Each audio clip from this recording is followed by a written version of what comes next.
the country. Welcome to this third session of Broker Ki Pathshala. Before we start our main session, as I committed and we do every time, जैसे Gurukul type है तो हम हर एक session में एक छोटी सी प्रार्थना करेंगे सबके अच्छे के लिए, समाज के अच्छे के लिए, और हम जो भी हमारे जो गुरु आते हैं, जो भी गेस्ट आते हैं, स्पीकर, वो हमारे लिए गुरु है, जो हमको जो सिखाते हैं वो हम अच्छी तरह से सीख पाए उसके लिए। तो कृपया आप सब लोग मेरे साथ में रहे। गुरु ब्रह्मा गुरुर्विष्णु गुरुदेवो महेश्वरा गुरु साक्षात् परब्रह्मा तस्मै श्री गुरुवे नमः। सर्वेपि सुखिनः सन्तु सर्वे सन्तु निरामया सर्वे भद्राणि पश्यन्तु मा कश्चित् दुःखमाप्नुयात्। ॐ सहना सहनो भुनक्तु सह वीर्यं करवावहै तेजस्विनावधीतमस्तु मा विद्विषावहै। ओम शांति शांति शांति। Thank you friends and welcome back to this third session of broker की पाठशाला। आज हमारे बीच हम ईस्ट इंडिया से एक ऐसी शख्सियत को आपके सामने लेके आए हैं। मुझे यकीन है कि आप उनको सुन के आज का जो आपका सेशन है बहुत ही पॉजिटिव रहेगा। And before I invite him, a few announcement for all of you. You know, हम जो आज NAR इंडिया ने जो ऑल ओवर इंडिया ब्रोकर्स जो काम कर रहे हैं उनके लिए एक रिट पिटिशन फाइल की है गवर्नमेंट ऑफ इंडिया के साथ में, क्रेडाई के साथ मिलके। जैसा कि ये आजकल एक सिटी से दूसरे सिटी में बिजनेस करना बहुत कॉमन हो गया है, और डेवलपर्स भी ऐसी बहुत सारी कंपनी है जो मल्टीपल सिटी में काम करती है। तो हमारे लिए ये चुनौती हो गई कि अगर मैं बंबई में काम कर रहा हूँ और वही डेवलपर का काम हैदराबाद में या कलकत्ता में हो रहा है, और अगर मुझे आज कलकत्ता में जाके काम करना है तो मुझे वहां जाके रेरा का अलग रजिस्ट्रेशन लेना पड़ता है। तो NAR इंडिया ने पहल की है कि हम सभी पूरी ब्रोकर फ्रेटर्निटी के लिए, कि जैसे हमारे प्रधानमंत्री कहते हैं कि one ration card one nation, तो NAR इंडिया कहता है कि one broker one RERA registration. तो एक बहुत बड़ी बात हो जाएगी हम सब के लिए। और दूसरी बात है, हमारा जो अभी पेंडेमिक चल रहा है, बहुत सारे चैलेंजेस है हर एक बिजनेस को। ब्रोकरेज जो हम लेते हैं उसके ऊपर 18% GST लगता है, जो बहुत ही ज्यादा है। उसकी वजह से हमारे बिजनेस को बहुत इम्पैक्ट हो रहा है। तो ये रिट पिटिशन में इसके लिए कहा गया है कि वो 18% को हमको 5% करना चाहिए। So I want all of you to please file this writ petition. I have signed it. I request all of you, I will be putting the link on the chat box. It is like this. I want each and every broker, आप जो लोग online है, आप जितने भी broker को जानते हैं, ये जो स्लाइड है उसको आप कॉपी करिए और अपना फोटो डाल के, अपना कंपनी का नाम डाल के जितना हो सकता है उतना वायरल करिए, और सारे ब्रोकर्स को इसको रिट पिटिशन को फाइल करना चाहिए। तो my simple request to each one of you, see, this is how we can come together and make a difference for everyone in the industry. And I must congratulate NAR India for doing an outstanding work for entire broking fraternity. Thank you, friends. दूसरी एक सबसे request है, all the participants, हम हमारा जो speaker है उनको advance में अनाउंस करते हैं, तो आप सबसे रिक्वेस्ट रहेगी कि आप उनकी वेबसाइट पे जा सकते हैं एंड हमको आप उनको कुछ पूछना है, आपका पर्सनल कुछ क्वेश्चन है, तो अगर आप हमको एडवांस में क्वेश्चन भेजते हैं तो जब मैं पूरी क्वेश्चनरी तैयार करता हूं तो उसमें मैं वो इन्वॉल्व कर सकता हूं। आज का हम सेशन जब स्टार्ट करेंगे तो during the session chat box open है, you can ask your question in the chat box. हमारा सेशन खत्म होने के बाद we will take all the question from all of you. So thank you very much. And let me invite my dear friend Pawan Agarwal from Calcutta. He is the managing director of NK Realtors Private Limited. मेरी उनसे मुलाकात हुई 2014 में। बहुत अजीब तरीके से मुलाकात हुई थी, बिकॉज NAR इंडिया का जो 6th कन्वेंशन था वो बैंगलोर कलकत्ता ऑर्गेनाइज कर रहा था and he was one of the organising committee member. Sahara Star में उनके कॉन्फ्रेंस चेयरमैन जितेंद्र खैतान और तभी अजय अग्रवाल उनके प्रेसिडेंट थे रेखा के, उनके साथ में मेरी फर्स्ट मुलाकात। बहुत ही सिंपल आदमी है, सिंसियर है, लो प्रोफाइल है, बट जो भी बात करते हैं वो सच्ची बात करते हैं। तो मुझे बहुत I was very very impress with his personality and the way he speak. और हमारा इंटरेक्शन में मैंने एक बात उनको पूछी कि सर आप इतनी आपने सक्सेस पाई है बिजनेस में, तो आपको क्या करना है आगे, what is your purpose in life, तो मेरी लाइफ में इतना अच्छा रिस्पॉन्स, इतना अच्छा जवाब मुझे किसी ने नहीं दिया। मुझे पवन भाई अभी भी याद है आपने क्या बोला था। आपने कहा था कि विनोद भाई हिंदी में ऐसा कुछ करके जाना है कि साला जिस दिन मर जावे ना तो स्मशान में आदमी को खड़े रहने की जगह नहीं होनी चाहिए। And I was completely taken out, मैं बोला यार ये बंदा है, दिल से बात करता है। And I am really honoured and fortunate today with my simple one request. Pawan bhai has agreed to be on this platform. Pawan bhai, this is a platform for brokers across the country. यहाँ पे खाली जो भी बातें होंगी brokers के लिए होंगी, उसके अच्छे के लिए होंगी। नेक्स्ट जनरेशन ब्रोकिंग इंडस्ट्री में आना चाहता है तो आज की तारीख में ऐसा कोई प्लेटफॉर्म नहीं है। तो मैंने सोचा कि हम लोग ऐसे लोगों को बुलाए जिन्होंने अपनी लाइफ रियल एस्टेट में निकाली है और बहुत सारी चीजें सीखी है, और यहाँ पे आके जो शेयर करते हैं ना वो गूगल पे उनको नहीं मिलेगी, बिकॉज आज everybody is looking at Google for the information. But आज हम यहाँ पे जो इंटरेक्शन करके आपकी लाइफ स्टोरी के बारे में लोग जानेंगे, आई एम श्योर आज के सेशन के बाद हर एक इंडिविजुअल जो भी ऑनलाइन जुड़ा हुआ है वो कुछ ना कुछ ऐसी बात लेके जाएगा। और मैं गारंटी देता हूँ अगर आपने अपनी लाइफ में उस चीज को उतारा तो nobody can stop you to become a successful broker. So please welcome Pawan Agarwal from Kolkata, one of the leading broking company of Calcutta. आपके बिजनेस के बारे में जाने उससे पहला थोड़ा रिमाइंड जाते, tell us about your life, your family, आपका चाइल्डहुड कैसा रहा, आपकी फैमिली में कौन कौन लोग हैं और आपका जन्म कहाँ हुआ। धन्यवाद विनोद जी, आपने मेरा अच्छा काफी ऐसा इंट्रोडक्शन दिया है जो, हाँ धन्यवाद विनोद जी। कलकत्ता में ही मेरा जन्म हुआ, 1971 में मेरा जन्म हुआ, और हमारी फैमिली में मेरे पिताजी और मेरी माँ के अलावा 4 हम लोग ब्रदर हैं और 2 सिस्टर हैं।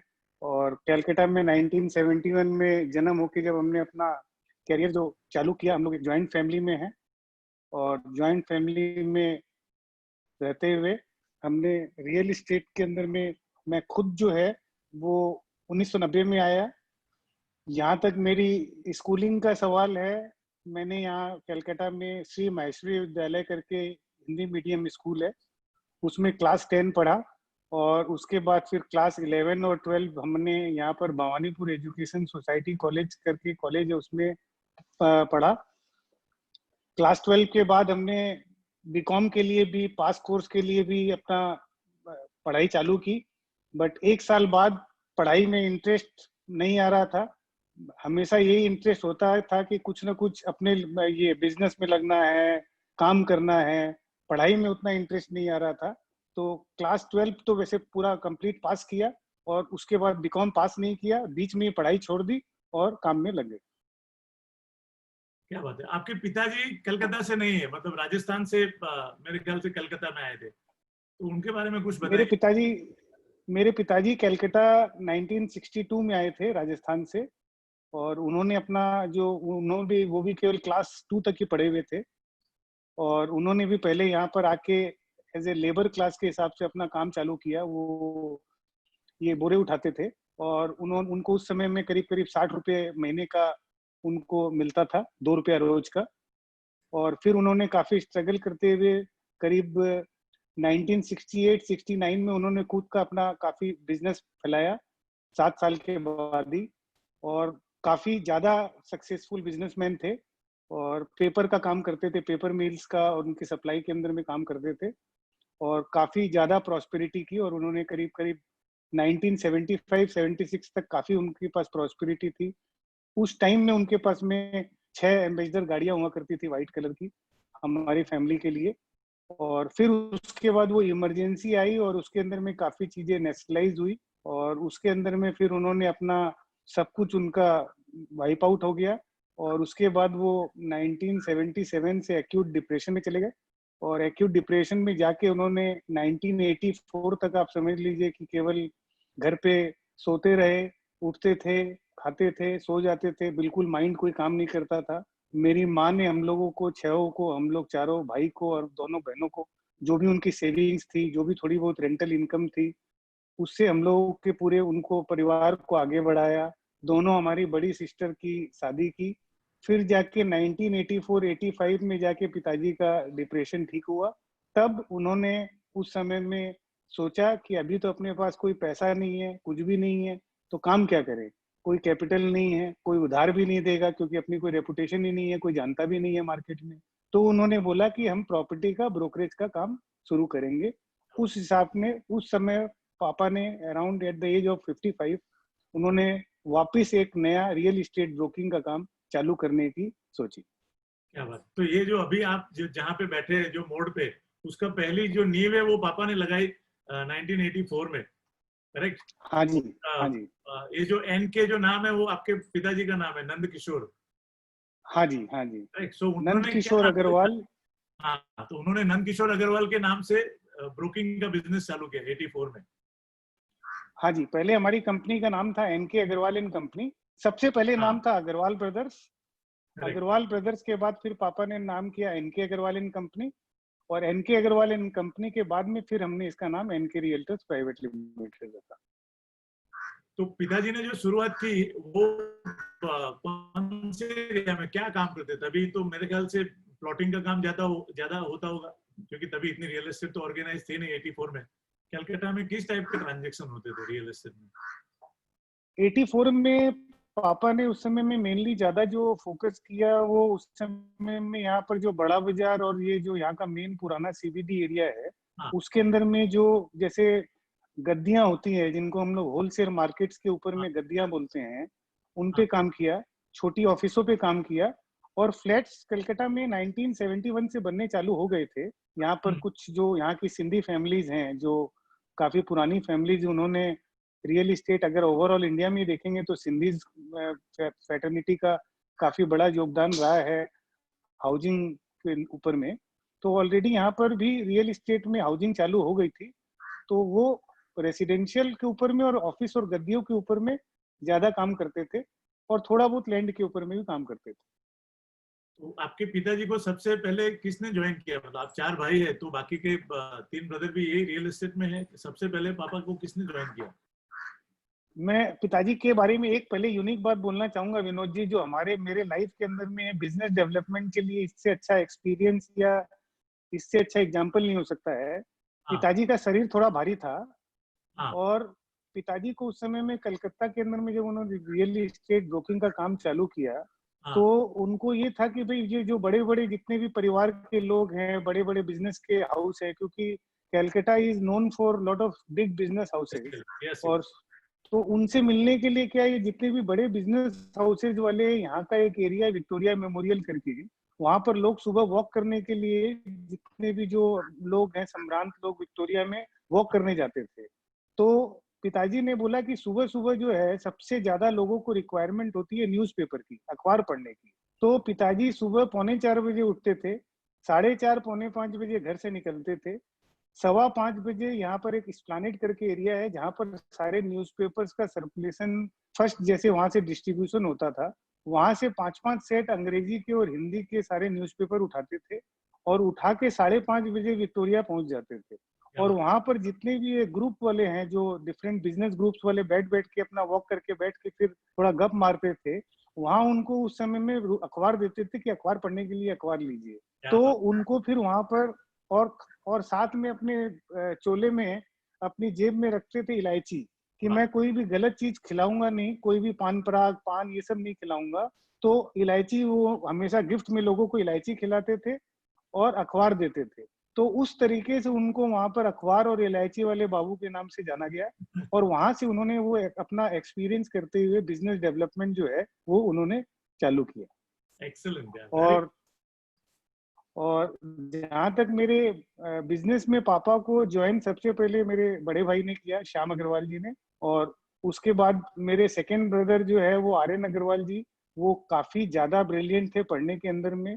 उन्होंने कभी भी जो है स्कूल में हमेशा टॉप 3 में रहे, कॉलेज में हमेशा टॉप 3 में रहे, और इवन सीए के एंट्रेंस एग्जामिनेशन में भी उनके 87% मार्क्स थे।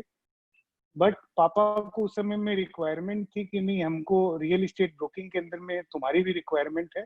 तो मेरे सेकंड ब्रदर ने अपना सीए का एंट्रेंस का एग्जाम देने के बाद उन्होंने सीए की पढ़ाई छोड़ के पापा को रियल एस्टेट में ज्वाइन किया, और फिर तीसरे भाई ने थोड़े दिन बाद किया, और मैंने 1990 में किया।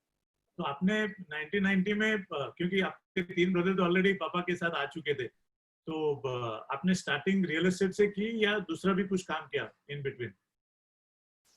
सर मैंने जैसे बताया कि मैं 1971 में मेरा जन्म था, तो मैंने 1987 के अंदर में अपना ऑलरेडी लिया था। और उसके बाद में मैं कॉलेज, जो सुबह सुबह कॉलेज रहती थी, तो मेरा क्या था कि फैमिली के अंदर में सब लोगों को ये था कि भाई कोई खुद भी अपना अगर खर्चा निकाल सके तो वो एक फैमिली के लिए सपोर्ट होगा, फैमिली के लिए हेल्प होगी। तो मैंने करीब 2.5 साल मोटर पार्ट्स के बिजनेस में नौकरी की, करीब शायद 1,000 महीना की एक नौकरी मैंने की 2.5 साल। और उसके बाद 1990 में मैंने जो है फिर रियल एस्टेट में पापा का जो ब्रोकिंग बिजनेस था उसको ज्वाइन किया।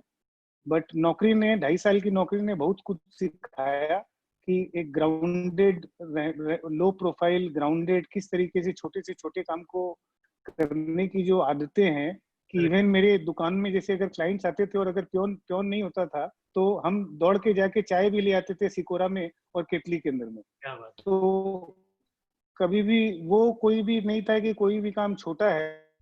तो वो एक जो 2.5 साल का वो एक्सपीरियंस था, वो बहुत ही अच्छा एक्सपीरियंस था।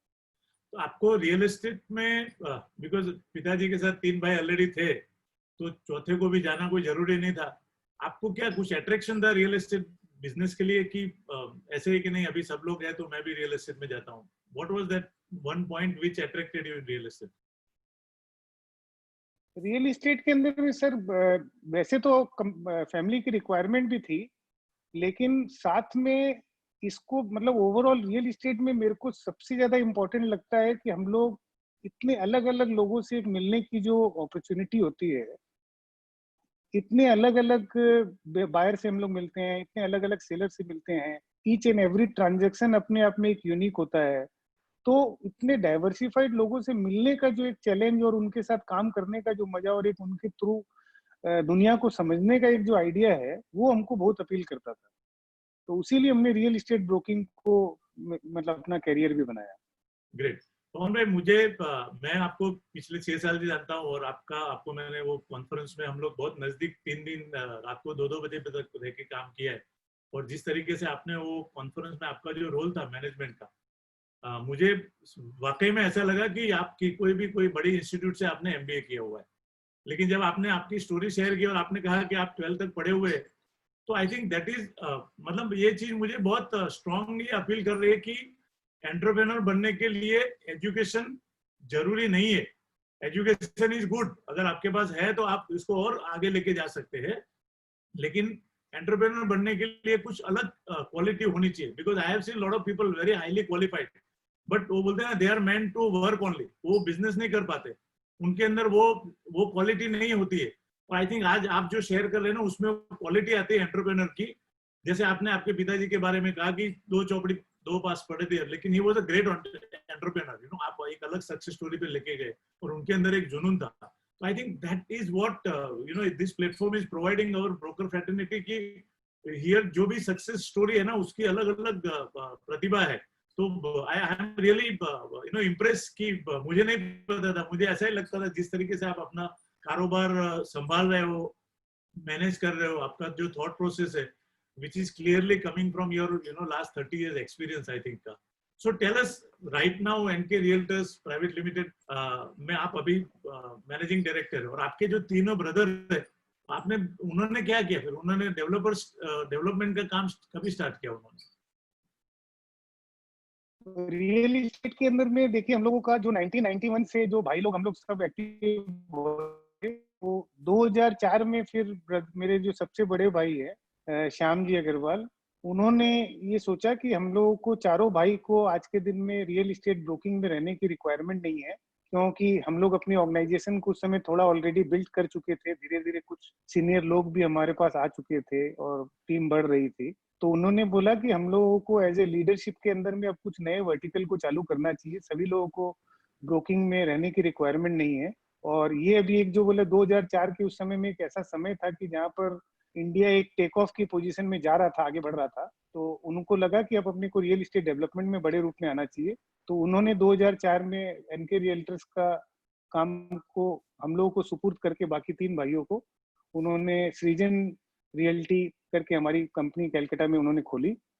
और फिर 3-4 साल के बाद सेकंड नंबर जो ब्रदर है वो उन्होंने सृजन को ज्वाइन किया। और फिर 1-2 साल बाद के अंदर में मेरे थर्ड ब्रदर ने ज्वाइन किया। तो करीब 2010 के बाद से मैं एनके रियल्टर्स देखता हूँ और बाकी तीनों भाई सृजन रियल्टी का काम देखते हैं। हम लोग सब एक परिवार है, ज्वाइंट फैमिली में है, सब साथ में है। और डेवलपमेंट के काम में भी आज के दिन में भगवान की दया से कलकत्ता में अब आज के दिन में हम लोगों की जो डेवलपमेंट कंपनी है वो आज के दिन में यहाँ के टॉप 5 डेवलपर्स के अंदर में आती है। Very good, excellent. So now you are taking care of NK Realtors Private Limited. तो अभी आज 90 से लेके अभी तक आपका जो ग्रोथ हुआ कंपनी का, where do you stand now? आज के टाइम में 2020 में एनके रियल्टर्स प्राइवेट लिमिटेड क्या है?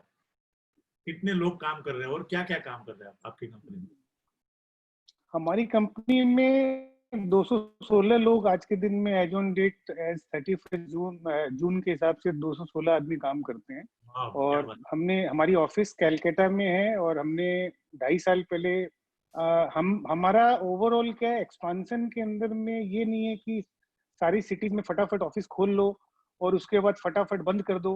वो हमारी कंपनी का कोई भी थॉट प्रोसेस नहीं है।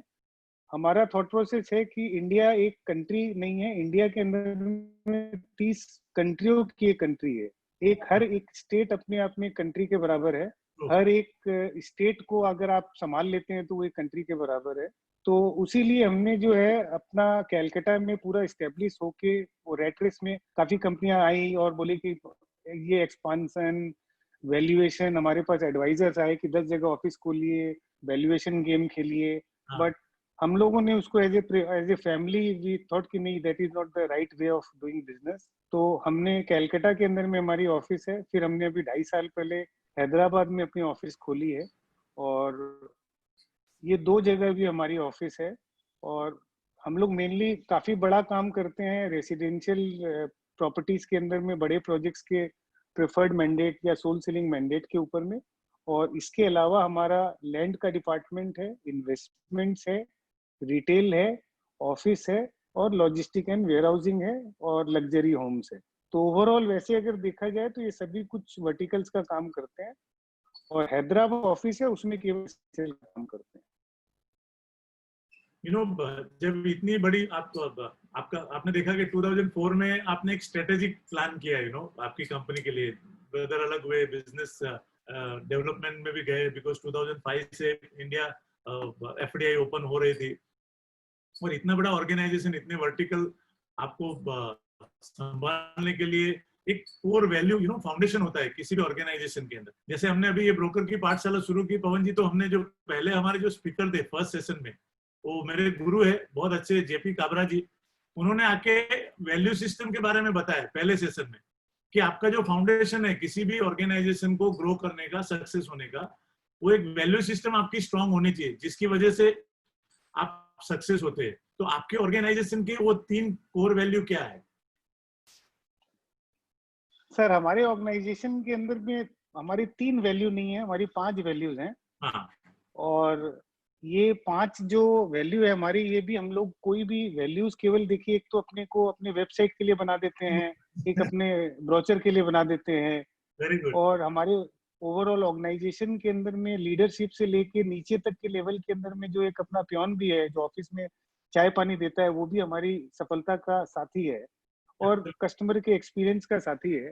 तो वैल्यूज को सबसे ज्यादा जरूरी है कि डाउन द लाइन तक आप किस तरीके से अपने ऑर्गेनाइजेशन कल्चर में इनकलकेट कर सकते हैं। तो हमारे ऑर्गेनाइजेशन के अंदर में हम लोगों की 5 वैल्यू है सर। फर्स्ट वैल्यू है कस्टमर फर्स्ट। कस्टमर फर्स्ट हम उसको बोलते हैं कि आपकी खुशी हमारा अभिमान। अगर मेरा कस्टमर जो है वो फर्स्ट है और अगर वो उसकी खुशी अगर है तो वो हमारे लिए इससे अच्छा प्राउड कुछ भी नहीं हो सकता है, प्राउड मोमेंट नहीं हो सकता है। इसीलिए हम उसको कहते हैं आपकी खुशी हमारा अभिमान। ठीक है। सेकंड है इंटीग्रिटी।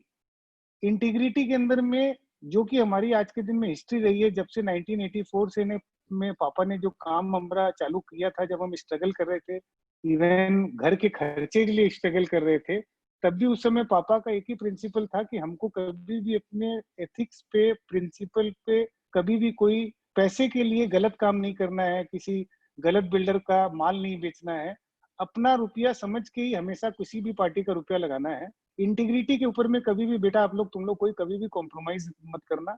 ये पापा का हम लोगों का हमेशा हम लोगों को एक ही चीज सिखाया हुआ था। तो इसीलिए हम हमेशा हमारी इस वैल्यू पे बोलते हैं, हमारा इतिहास आपका अटूट विश्वास। क्या बात है। कि हमारा ये इतिहास है कि आपका अटूट विश्वास हमको हमेशा मिला है। तीसरा हम लोग टीम वर्क, क्योंकि हमारे पास इतने डिपार्टमेंट्स हैं। आज के दिन में हमारा प्री सेल्स कॉल सेंटर है, जहाँ की हमारे खुद का डेडिकेटेड कॉल सेंटर में 30 आदमी है। हमारी एचआर टीम है, हमारी ट्रेनिंग एंड ऑडिट टीम्स हैं, हमारे फाइनेंस अकाउंट्स टीम है। उसके बाद में फिर ये डिफरेंट वर्टिकल्स हैं जो रेसिडेंशियल, जैसे मैंने बताया, इतने इतने करीब करीब 11 डिफरेंट डिपार्टमेंट्स के में, जब तक अगर उनमें आपस में टीम वर्क नहीं होगा और वो एक टीम बन के अगर काम नहीं करेंगे तो हम लोग सक्सेसफुल नहीं हो सकते हैं। तो उसको हम लोग बोलते हैं टीम वर्क, अनेकता में एकता हमारी विशेषता। हाँ, and the fourth one is innovation. आज ऑर्गेनाइजेशन या किसी भी इंडस्ट्री में, किसी भी सेक्टर में, किसी भी बिजनेस में, किसी भी सर्विस में, अगर आप इनोवेटिव नहीं रहेंगे, रोज आप कुछ नया नहीं सोचेंगे, तब तक आपको इस कोई भी बिजनेस में सर्वाइवल करना will be very very difficult. जिस तरीके का कंपटीशन हर बिजनेस में आ रहा है, और हम भी अपने ऑर्गेनाइजेशन में इनोवेशन का हमने जिम्मा केवल अपने ऊपर नहीं लिया है। हमारे ऑर्गेनाइजेशन में हर एक आदमी को पूरी छूट है कि वो कोई भी इनोवेटिव आइडिया अपने तरफ से ला सकता है, सोच सकता है, मेरे से पर्सनली डिस्कस कर सकता है। बिकॉज इनोवेशन कौन कब ला सकता है ये कोई नहीं जानता है। कि जैसे हम लोग आज भी वो टोयोटा प्रोडक्शन सिस्टम की बात करते हैं, जिसके ऊपर में कभी सैकड़ों बुक्स बनी हैं, जो the most efficient Toyota production system के ऊपर में, जिसको और उस सिस्टम को लेके आने वाले जो थे, वो फ्लोर पे एक स्वीपर थे। उन्होंने मैनेजमेंट को जाके बताया था टोयोटा बोर्ड में कि आपका मैनेजमेंट काफी इनएफिशिएंट है प्रोडक्शन सिस्टम, उसको आप इस तरीके से एफिशिएंट बना सकते हैं। और वो इनोवेशन आज टोयोटा को कहाँ से कहाँ लेके आया है। तो इनोवेशन मीन्स नई खोज, हमारी सोच, ये हमारी फोर्थ कोर वैल्यू है। और पांचवी कोर वैल्यू है हमारी सोशली रिस्पॉन्सिबल। ये सबका साथ सबका विकास। हम कुछ भी अगर काम करते हैं और उस काम के कारण अगर हम कोई उसके स्पेक्ट्रम को बड़ा नहीं कर सकते हैं in terms of society, in terms of country, in terms of our employees, तो सबका साथ सबका विकास is our fifth core value.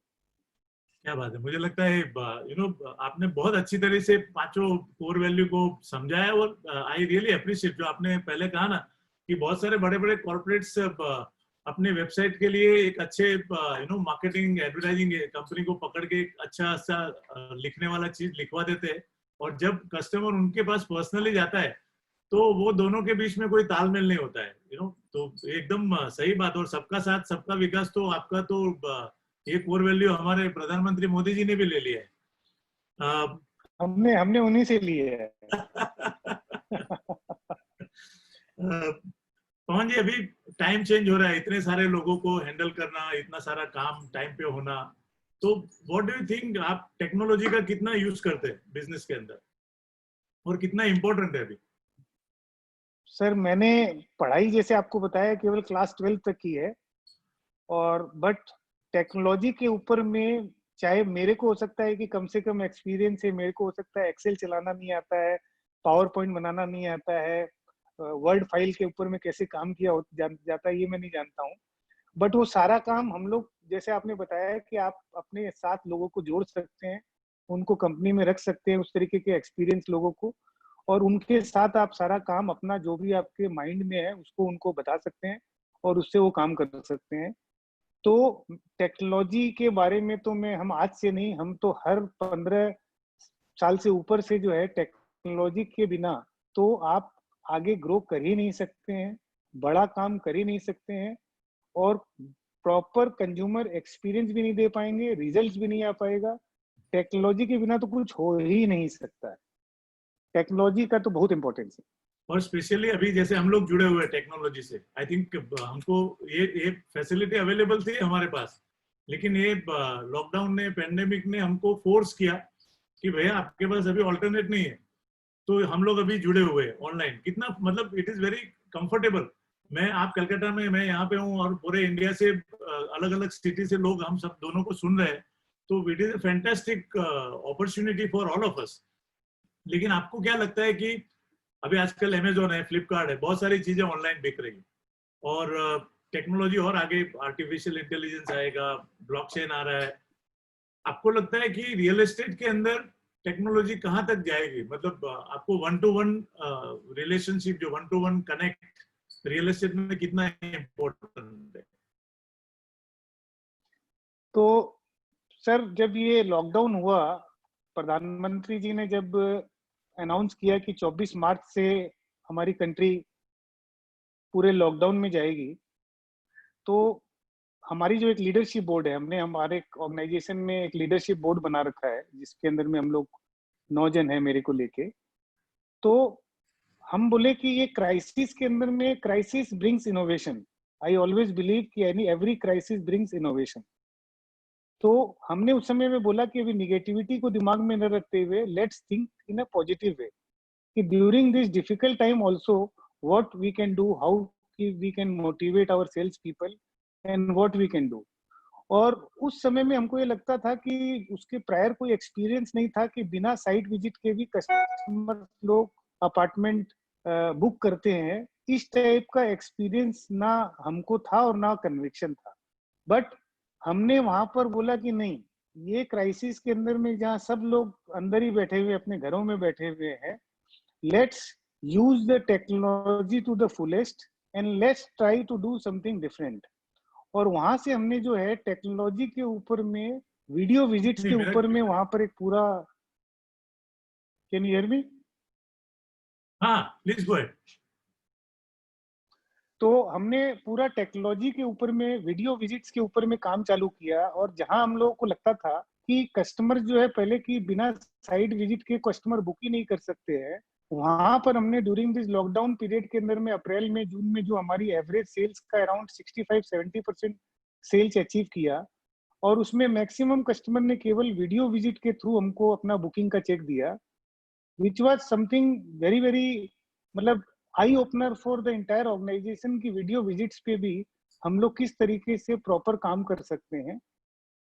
और दूसरा सबसे ज्यादा जरूरी है कि पहले, आज के पहले तक हम लोगों को ये था कि 20%, हम, मेरा वो 20-80 मैं बोलता हूँ, हाँ, कि 20% वाज द, जिसको हम लोग कहते हैं ऑनलाइन एक्सपीरियंस या टेलीकॉलिंग एक्सपीरियंस, या कस्टमर ने इंक्वायरी किया, and 80% is the physical experience where you meet the customer, or customer comes to your site and then the customer books the flat. That 20-80 is now transferring to 80-20, where the 80% is becoming the non-physical contact हाँ, and 20% is the physical contact for the final visit and the closure. So you need to bring a lot of changes on your technology platform, where through your website or through your project website, how can you give the customer the same experience which a customer is getting on a site visit, through creating proper actual location videos, creating proper 360-degree model flat shoot, creating 360-degree of construction videos. So you have to, and there are so many things which are available in technology you need to use, and we need to now inculcate, or we now to embrace this the new normal, which is, I think, a great positive for all of us. It will save a lot of environmental issues, the fuel, the time, the energy. People can today sit in their own comfort of their house or office and can do business, discuss business. So the real estate broking fraternity need to now think on a 80-20 instead of a 20-80. Wow, this is a huge and eye opening. Pawan भाई, हमारे साथ जितने लोग जुड़े हुए, काफी लोग अभी भी घर से बाहर नहीं निकल रहे और उनको लगता है कि यार जब तक अपन 1 to 1 नहीं जाएंगे तब तक ट्रांजेक्शन होने वाला नहीं है। But your statement is really I opening कि आप बोलते हैं कि अभी आगे चल के 80% जो टाइम है वो टेक्नोलॉजी के ऊपर जाएगा, ओनली 20% पर्सनल इंटरेक्शन होने वाला है। तो कैन यू शेयर, बिकॉज बहुत सारे लोगों को नंबर आते हैं ना न्यूज़पेपर में, ऑनलाइन, कि इन्होंने इतने फ्लैट बुक किए, इन्होंने इतने फ्लैट बुक किए लॉकडाउन में, कोई बिलीव नहीं कर पा रहा है। But I think your statement is going to make a difference to all over viewers.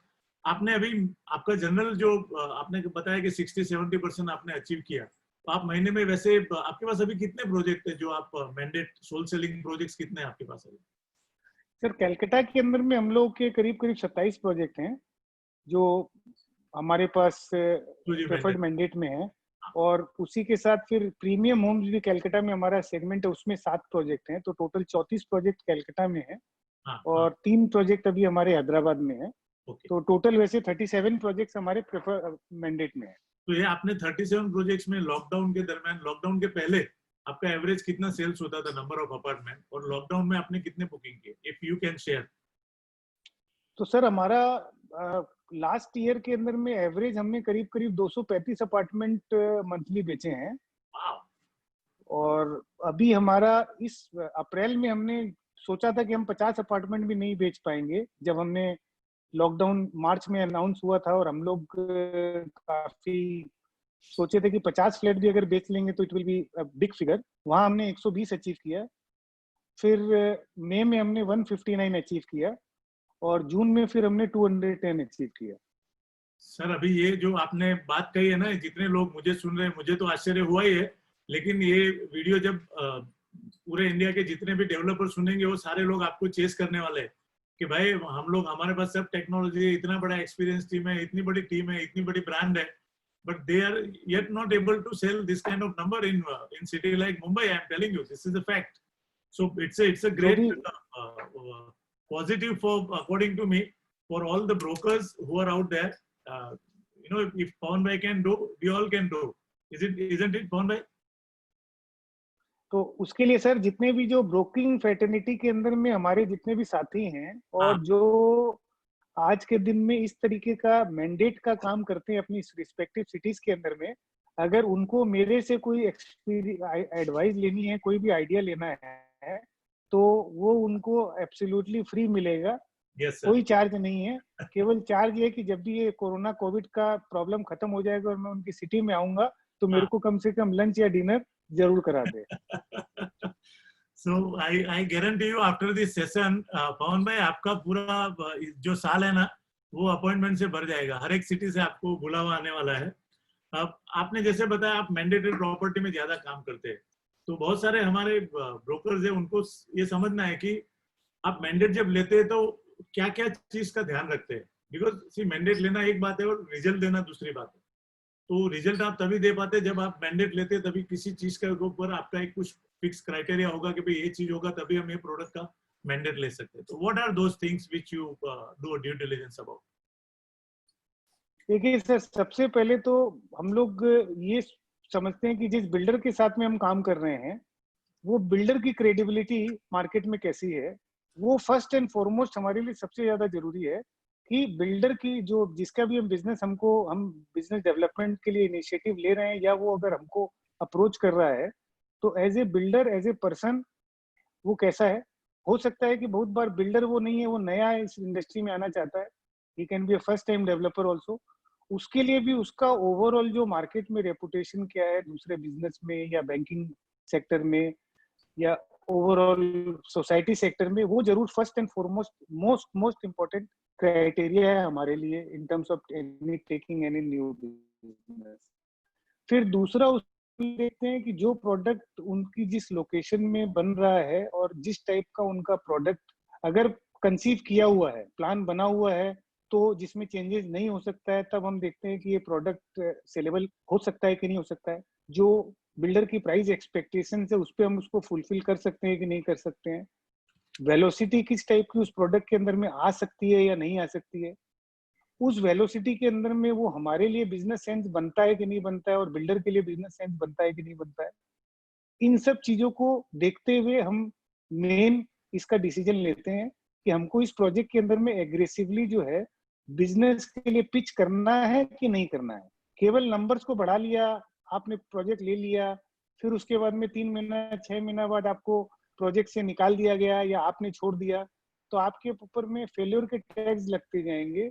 तो आप सक्सेस आपके पास कम रहे लेकिन फेल्योर के टैग्स ज्यादा ना True. हो सकता है आपके पास सक्सेसफुल के टैग कम हो, लेकिन फेल्योर के टैग्स जो है वो बिल्कुल नहीं होने चाहिए। इसीलिए you have to be very very selective.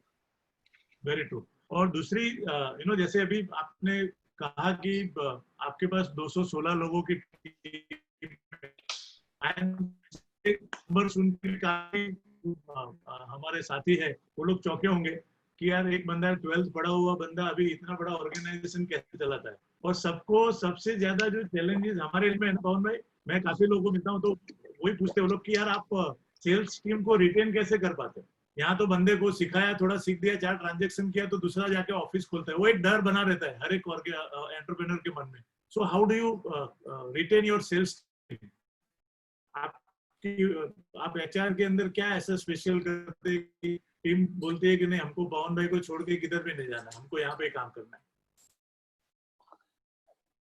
देखिए, जब तक हम लोग अगर कोई भी एंटरप्रेन्योर में अगर अपने टीम नहीं बढ़ाएंगे और बड़ा ओवरऑल लोगों को पूरा फ्रीडम नहीं देंगे एंड रिस्पॉन्सिबिलिटी नहीं देंगे, अकाउंटेबिलिटी नहीं देंगे, क्या होता है कि हम लोग उनको काम तो कराना चाहते हैं बट उनको इतना हम लोग जंजीरों से बांध देते हैं या उनके थॉट प्रोसेस को इतना बांध देते हैं कि तुमको ऐसे ही करना है, तुमको हर घंटे पे रिपोर्टिंग देना है, तुमको बताना है तुम क्या कर रहे हो, सुबह क्या किए, दोपहर में क्या किए, लंच में क्या खाए, रात में क्या किए। तो हम लोग उसको वो फ्रीडम नहीं देते हैं और फ्रीडम के साथ साथ में अकाउंटेबिलिटी नहीं देते हैं। और अगर दोनों अगर एक साथ दी जाए तो उसके अंदर में लोगों को भी काम करने में बहुत मजा आता है। और साथ में इसके अलावा देखिए क्या है कि motivation motivation is not only about money. आप अगर ऑर्गेनाइजेशन के अंदर में कभी भी कोई भी जो कुछ अच्छा करता है तो उसको आपको एक अप्रिशिएट करना चाहिए, मोटिवेट करना चाहिए। और ऑर्गेनाइजेशन में हमेशा लोग कभी भी ऑर्गेनाइजेशन को छोड़ के नहीं जाते हैं, वो बॉस को छोड़ के जाते हैं। तो True. As a from a leadership point of view motivation जो है लोगों को करना बहुत स्ट्रांग होना चाहिए। इसके अलावा देखिए, अगर आप टाइमली उनको सैलरीज का पेमेंट करते हैं, टाइमली उनके इंसेंटिव्स का पेमेंट करते हैं, ओवरऑल आपकी सारी पॉलिसीज में फुल ट्रांसपेरेंसी रखते हैं, चाहे आपकी कोई भी पॉलिसी है which is related to your payouts, which is related to any benefits, which is related to your any, जैसे मेडिकल के ऊपर में, पीएफ के ऊपर में, ईएसआई के ऊपर में, कन्वेंस के ऊपर में, लीव के ऊपर में, बोनस के ऊपर में, जितनी चीजों को आप ज्यादा से ज्यादा ट्रांसपेरेंट रखते हैं उसके अंदर में एम्प्लॉइज को हमेशा ये फील होता है कि ऑर्गेनाइजेशन बहुत ही ओपन और ट्रांसपेरेंट है और सब चीज जरा खुल के बात करती है। और साथ में उनकी पर्सनल जो प्रॉब्लम्स हैं, कोई भी अगर समझ लीजिए कि मैं हमेशा एक चीज में बिलीव करता हूँ कि उनके हैप्पीनेस में हो सकता है आप अपने बिजी शेड्यूल के कारण उनको आप इन्वॉल्व नहीं हो पाए, बट उनकी डिफिकल्ट टाइम पे अपने को हर काम को छोड़ के उनके साथ इन्वॉल्व होना बहुत ज्यादा जरूरी है। That is very important. और इसके अलावा हम लोग क्या है कि मंथली ओपन हाउस करते हैं, जो जिसके अंदर में क्या होता है कि ओवरऑल पहले हम लोग 3 महीने में करते थे, but because of this corona Covid crisis new innovation platform से समझ में आया कि मंथली ओपन हाउस करना कितना आसान है। तो मैं आज के दिन में पर्सनली जो है 45 मिनट से लेके 1 घंटे का हर महीने 2 तारीख या 3 तारीख को अपनी पूरी टीम के साथ ओपन हाउस करता हूँ। और उस ओपन हाउस के पहले मेरे कोई भी जितने भी एम्प्लॉयज हैं वो मेरे टीम के जो मेंबर्स हैं, they can ask me confidential question, they can ask me anything confidentiality. वो उसको मैं एड्रेस करने की चेष्टा करता हूँ विदाउट एड्रेसिंग देयर नेम, कि उनके बीच में हो सकता है आज के दिन में फियर फैक्टर है कि लोगों का सैलरी कट हो रही है, जॉब लॉस हो रहे हैं, मेरा क्या होगा। सो दोस टाइप ऑफ फियर फैक्टर को क्वेश्चंस हैं या जो किसी के सजेशन से उनको थ्रू दो open houses I try to address. इसके अलावा हम लोग एनुअल अवार्ड्स करते हैं, पूरा हमारी ऑर्गेनाइजेशन के अंदर में डिफरेंट वर्टिकल्स के ऊपर में पूरा एनुअल अवार्ड होता है। और within the whole organisation में पूरी टीम कल्चरल प्रोग्राम करती है, खुद ही लोग हम लोग गाना बजाना मतलब जितने भी नाटक के प्रोग्राम, म्यूजिक के programme, anchored completely in house. Everything is in house except the orchestra from outside and the light arrangement from outside. We do the complete annual award with cultural function, and we keep on doing lot of outdoor activities, lot of get-togethers, lot of small get-togethers. We keep on work culture in our office. Super. I think दो चीज आपने बताई, इसलिए मैं भी मेरा भी ये मानना है कि एक इंसान कोई भी कंपनी छोड़ता है तो वो केवल पैसों की वजह से नहीं छोड़ता है। I think what you are giving is you are giving them sense of ownership and sense of belonging. मतलब वो बंदे को ऐसा ही लगता है कि ये एनके रियल्टर्स प्राइवेट लिमिटेड का मैं हिस्सा हूँ और ये कंपनी मेरी है। जिस तरीके से आप ने शेयर किया, इट्स अमेजिंग। एंड बहुत सारी चीजें जो लाइफ में पैसों से नहीं मिलती है, एक पूरा एक्सटेंडेड फैमिली मिलता है किसी भी ऑर्गेनाइजेशन को। तो I don't think anybody will leave from your company if you are giving such kind of facility. अभी का जो माहौल है इसमें विनोद भाई एक बात और बोलना चाहूंगा। देखिए, जब तक हम लोग अपना आउटलुक आज के दिन में, इवन मेरे को जो एम्प्लॉय छोड़ के भी गए इतने बड़े साल के अपने बड़ी कंपनी के कैरियर में, उनसे आज भी मेरा उनसे बहुत अच्छा पर्सनल रिलेशन है। आज भी उनके साथ में मेरा किसी से भी कोई ग्रज नहीं है। और जहां पर अगर आप समझ लीजिए कि सामने वाला आपको अपनी ग्रोथ के अंदर में हकदार माने या ना माने, बट आप अगर from the core of your heart अगर आपको फील होता है कि आप किसी की ग्रोथ का भागीदार बन पाए हैं, वो माने या ना माने वो जरूरी नहीं है। आपका खुद का कन्विक्शन जरूरी है कि आपने किसी को ग्रोथ के अंदर में भागीदार अपने आप बन पाए हैं, तो उससे अच्छा सेटिस्फेक्शन कुछ नहीं है। और आप अपने आप को कैरियर बिल्डिंग इंस्टीट्यूट जिस दिन अपने आप को समझने लगेंगे, उस दिन आपकी प्रॉब्लम खत्म हो जाएगी। वेरी ट्रू, एब्सोल्युटली, एकदम सही बताया आपने। अच्छा पवन भाई, अभी का जो माहौल है इसमें आपका इतना एक्सपीरियंस और जो आपने अभी लास्ट 4 महीने में जिस तरीके से काम किया है, आप हमारी ब्रोकर फ्रेटर्निटी को अभी ऐसी कौन सी 3 चीजें जो उनको आप एडवाइस करेंगे कि ये 3 चीज उनको अभी करनी चाहिए ये माहौल के अंदर? देखिए, मेरे को सबसे ज्यादा तो इम्पोर्टेंट है कि उनको आज के दिन में टेक्नोलॉजी के ऊपर में, जैसे मैंने बताया कि उनको इन्वेस्ट करना चाहिए टेक्नोलॉजी के ऊपर में, in terms of their dealing platforms, in terms of their supply platforms, in terms of overall CRM के ऊपर में उनको टेक्नोलॉजी के ऊपर में पूरा यूज करना चाहिए। और साथ में डिजिटल मार्केटिंग के ऊपर में, चाहे उनका अपना जो लिंक्डइन है या ओवरऑल उनकी खुद की, क्योंकि LinkedIn is a very very serious business platform, it is not a social platform कि जहां आप कोई भी मतलब सोशल मैसेजेस को दे सकते हैं। It's a very serious platform and it's a very big learning platform. तो टेक्नोलॉजी को मेरे को लगता है कि बहुत ही प्रॉपर वे में यूज करना चाहिए। That is now with Covid time, this is more now toward the future, everything is becoming online. So invest in technology in terms of your time, in terms of intellectual power, in terms of your resource, in terms of your finance, whatever you can invest. दूसरा, बहुत positive और बहुत patience रखने की requirement है।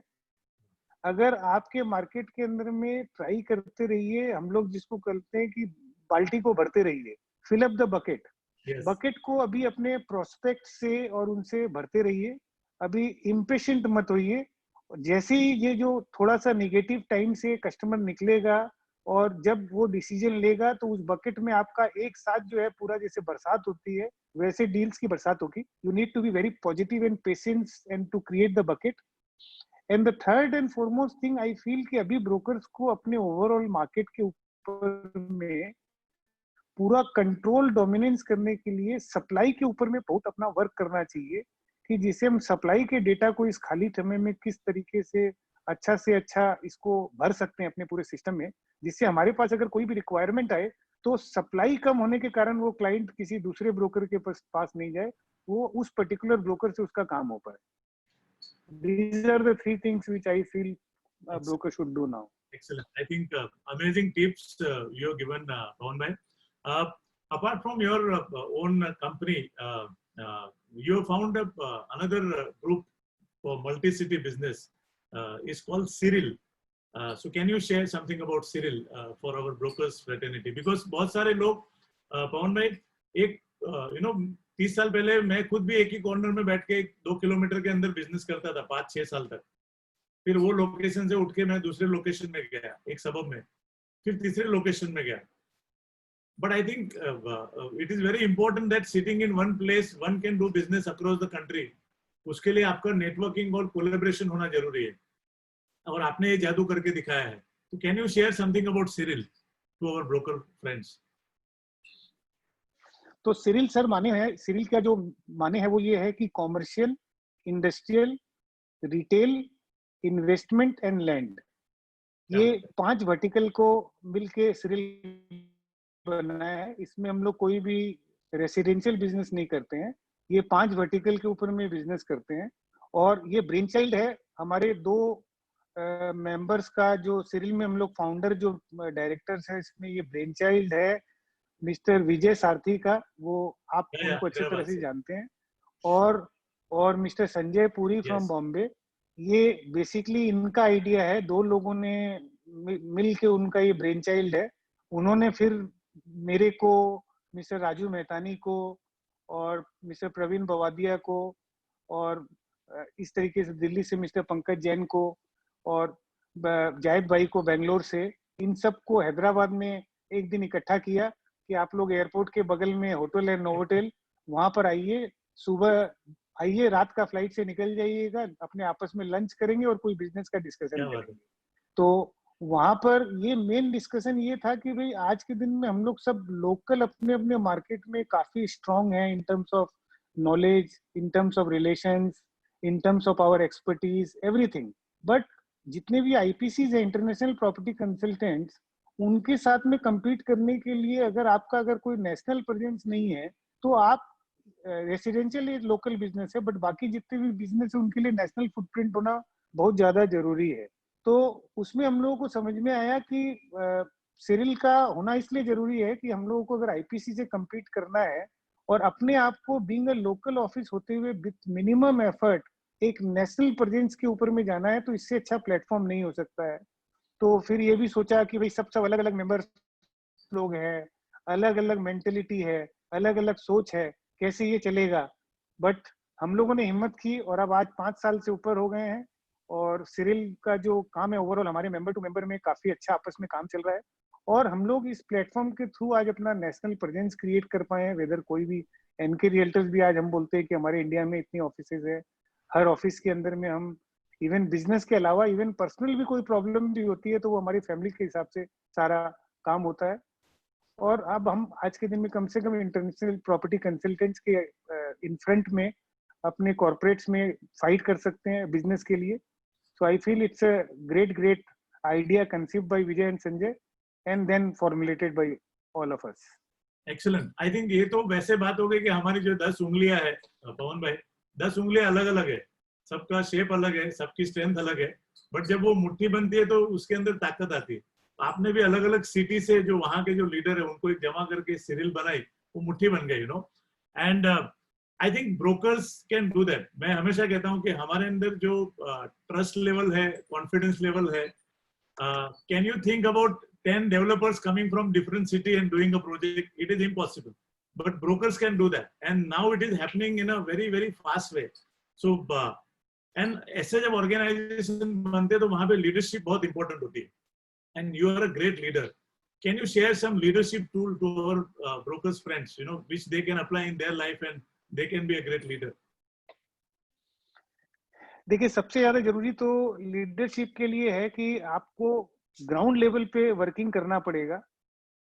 आप अगर कोई भी चीज के अंदर में, आप अगर अपने चैम्बर में बैठे हैं और अपने वहीं से बैठे हुए अगर आप रिमोट कंट्रोल पे चीजों को अगर देखना चाहते हैं या समझना चाहते हैं या करना चाहते हैं, वो बिल्कुल नहीं चलता है। आपको ग्राउंड लेवल पे आप वो काम कर सकते हैं। जैसे आज मैं जिस पोजीशन पे हूँ, तो हो सकता है मेरे को डिफरेंट साइट्स पे जाने की रिक्वायरमेंट नहीं पड़ती है, मेरे लोग वहाँ सारा काम संभालते हैं। But still I am so passionate about person dealing. इस लॉकडाउन में भी मैंने कम से कम 30 से 40 डिफरेंट कस्टमर्स की वीडियो विजिट को अटेंड किया है through my different cells executive, only for gaining experience ki what customers say, what our people are saying, where I can improve them in terms of with my experience in terms of customer dealing. तो आपको हमेशा जो है ground level से लगा हुआ रहना पड़ेगा। अगर ग्राउंड को आपने छोड़ दिया तो आप बिल्कुल भी जो है आप कभी भी अपनी टीम को लीड नहीं कर पाएंगे। वो आपकी डेजिग्नेशन को लीड करेगा, आपको इंडिविजुअली लीड नहीं करेगा। क्या बात, वेरी गुड। और सेकंड, आपको वॉक द टॉक। आप अगर कोई भी समझ लीजिए कि कोई चीज किसी को करने के लिए बोलते हैं और अगर आप वो खुद नहीं करते हैं तो वो बात आपको कोई भी जो है वो आपका कभी भी एज ए लीडरशिप में वो आपकी चीज चलेगी नहीं। Third, never compromise on values. Whatever the values you have fixed for your own self, आपने अपने as a individual whatever the values you have free finalise for your self, never compromise on those values. And if values में अगर कोई conflict भी आता है, कोई problem भी आती है, तो रिजोल्यूशन में कभी किसी से झगड़ा मत करिए। उससे आपका अगर नहीं बनती है तो आप उससे प्रेम से हाथ जोड़ के निकल जाइए, लेकिन कोई भी वैल्यूज में कॉम्प्रोमाइज मत करिए। और उसके अलावा keep innovating. I always say leadership के अंदर में अगर आप कोई भी आपका अगर पैशन जो है वो किक अगर आपको नहीं मिलती है, अगर वो आपको पैशन नहीं मिलता है, वो पैशन आप अपनी टीम में ड्राइव नहीं कर पाएंगे। And for that you need to keep innovating, keep under getting new ideas, that is very important. And be empathetic. You should be very very empathetic to your people, to people who are working under you, because that is, I think, the most important in terms for a leader. These are the things I feel is very important. Excellent. I think आपने जो leadership का जो मंत्र दिया है, I think बड़ी बड़ी institute में भी ये मंत्र, बिकॉज ये आपने ये चीज अपनी लाइफ में उतारी है और वहां से आ रहा है, you no, so it is already proven records in your life, so it's a great thing. Mohan भाई, वापस बैक टू मैं मैंडेटेड प्रोजेक्ट के ऊपर जाता हूँ, बिकॉज बहुत सारे लोगों को एक क्वेश्चन रहता है कि when you approach a developer या कोई डेवलपर आपको अप्रोच करता है, तो from your company, suppose if I am a developer, तो मैं आपको पूछूंगा why should I give you mandate of my project to you, आप क्या उसमें वैल्यू क्रिएट करेंगे? मैं खुद भी एडवर्टाइजमेंट कर सकता हूँ, मैं खुद भी सोशल मीडिया पे डाल सकता हूँ, इतने सारे ब्रोकर मेरा प्रोजेक्ट बेच सकते हैं, why should give it to NK Realtors? तो सर, हमारा जो फर्स्ट एंड फॉरमोस्ट मॉडल है, हमने सोल मैंडेट की जगह इसको थोड़ा ट्वीक करके इसको प्रेफर्ड मैंडेट का कॉन्सेप्ट लाया है, जहां पर we don't want all the brokers fraternities one project. तो जितने भी ब्रोकर्स अगर उस प्रोजेक्ट के अंदर में काम करना चाहे तो वो कर सकते हैं, और वो जो भी ब्रोकर्स काम करते हैं उसकी सेपरेट हम क्या है डेवलपर के अंदर में एक टीम बनाते हैं, क्योंकि brokers not very keen in sharing the customers and any database with the other broker. Like this is a very normal thing, very common thing. तो उसके अंदर में हम लोग क्या करते हैं, सोल मैंडेट की जगह प्रेफर्ड मैंडेट कॉन्सेप्ट में जाते हैं, जिससे कि जितने भी दूसरे ब्रोकर्स हैं उस प्रोडक्ट में बेच भी सकते हैं, और उनकी जितनी भी डीलिंग होती है वो डायरेक्ट डेवलपर के साथ में होती है, और वो जितना स्टॉक दूसरे ब्रोकर्स बेचते हैं उसमें हम लोग कोई भी चार्ज नहीं लेते हैं। समझ लीजिए कि अगर मैंने 200 फ्लैट का प्रोजेक्ट लिया और 40 फ्लैट अगर दूसरे ब्रोकर्स ने बेचा तो उसमें मेरी कोई फीस नहीं होती है, मैं केवल 160 फ्लैट्स पे अपनी फीस लेता हूँ, पहली बात। तो हम इस कॉन्फ्लिक्ट को पहले दूर करते हैं, जिससे बिल्डर को ये लगे कि नहीं, हमारे प्रोजेक्ट के बारे में सब लोग अच्छा बोलेंगे, सब लोग चेष्टा करेंगे माल बेचने का, हमारा कोई निगेटिविटी नहीं होगा और हमको सबसे अच्छा रहेगा। दूसरा सर देखिए क्या है कि आज के दिन में कोई भी बिल्डर अगर अपनी सेल्स टीम के थ्रू जब माल बेचता है तो वो उतना परसुएसिव नहीं हो सकता है, उतना एग्रेसिव नहीं हो सकता है अपने फॉलोअप के अंदर में, क्योंकि बिल्डर की जो टीम है उसमें बायर को हमेशा रहता है कि ये ज्यादा फॉलोअप कर रहा है, इसका मतलब इसका माल नहीं बिक रहा है, इसका दाम कम करो, इसको और डिस्काउंट दो, तब हम लोग को माल लेना चाहिए। बिल्डर बार बार फॉलोअप क्यों कर रहा है? लेकिन जब एक ब्रोकर किसी बायर को फॉलोअप करता है तो बायर ये जानता है कि ये तो ब्रोकर का धर्म है। अगर ब्रोकर फॉलोअप नहीं करेगा और उसको 2 पैसा घर में नहीं मिलेगा तो उसका घर कैसे चलेगा? तो इसीलिए क्या होता है कि एक तो वो हम लोग बोलते हैं कि भी एग्रेसिवली जो है, अगर जो हम लोग जिस तरीके से एग्रेसिवली फॉलोअप कर सकते हैं, काम कर सकते हैं, वो एक बिल्डर की टीम कभी नहीं कर सकती है। तीसरा सर हम बोलते हैं कि देखिए, हम एक इंडस्ट्री चला रहे हैं जहां पर हमारा आज के दिन में 200-250 आदमी का मैन पावर का स्ट्रेंथ चलता है। तो आज अगर किसी भी प्रोजेक्ट के अंदर में समझ लीजिए 2 आदमी कोई निकल गए, छूट गए, तो हम उसको फिलअप फटाफट कर सकते हैं। हमारी पूरी ट्रेनिंग टीम है, ऑडिट टीम है, हम लोग उस गैप्स को बहुत फटाफट फिल कर सकते हैं, जैसे like any management team company.